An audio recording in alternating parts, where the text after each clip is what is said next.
सासों को बेचने की साजिश की जा रही है। हमारे सियासतदान क्या करने जा रहे हैं, हकीकत क्या है। बिस्मिल्लाहिर्रहमानिर्रहीम, अस्सलाम वालेकुम। मेरा नाम है आयशा फरूख। आज जिन मुद्दों के ऊपर मैं बात करना चाहती हूँ, उनसे पहले मैं चाहती हूँ कि मेरी स्क्रीन पे चलने वाले ये कुछ झलकियां देखें आप। मैं अपने बच्चों की कसम खा के कहती हूँ कि मैंने भाई ये आगे जब मैं जाती हूँ यही बोलते हैं, आप हमारे साथ एक टाइम गुजार लें तो हमसे पैसे ले लें। तो भाई टाइम गुजारना किसको कहते हैं? अपनी इज्जत को आगे रख दो तो भाई इसी से 2,000 रुपया ला के अपने बच्चों को खिला दो। अगर भाई ये मौत हराम ना हो तो यकीन करें मैं अपने बच्चों को भी दे दूँ कुछ और खुद भी कुछ खा लूँ।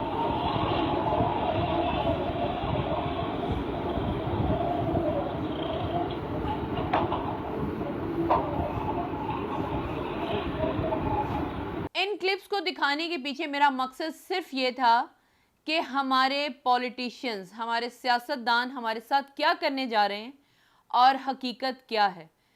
जिस क्लिप के अंदर आपने ये देखा कि एक आदमी दूध का डब्बा उठाने की कोशिश कर रहा है और आखिर कामयाब हो गया, मेरी नज़र में वो चोरी नहीं थी, वो मजबूरी थी।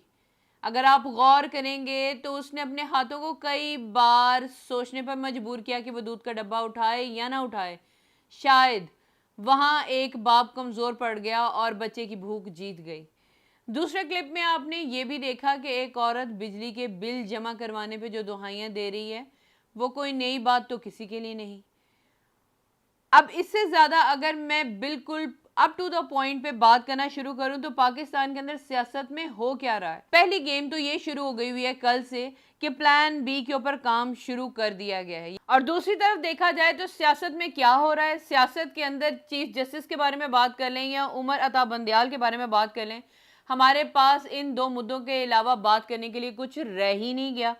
मतलब हम उठेंगे तो ये देखेंगे कि प्लान बी के अंदर उमर अता बंदयाल क्या इमरान खान के लिए फ़ायदेमंद है या नहीं है, या हम ये सवाल उठाएंगे कि फ़ौज के साथ किस तरह चला जाए। मैं हैरान होती हूँ समटाइम ये सोच के कि आम इंसान किस के ऊपर ट्रस्ट करके चले।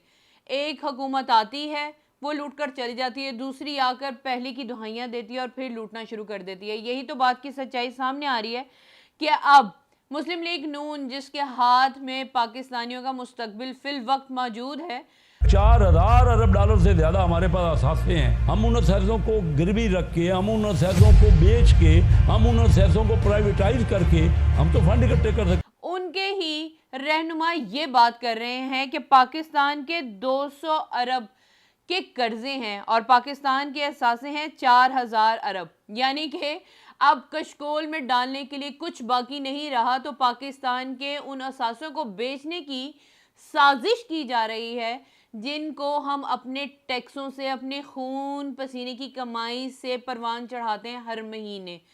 तो मुझे इन चीज़ों के ऊपर सख्त एतराज़ है। सियासत को सियासत की तरह करने के बजाय आज सियासतदान ने ये कसम खा ली है कि ना तो सहाफ़ी को प्रमोट होने देंगे, ना ही एक आम इंसान को ज़िंदा रहने का हक देंगे।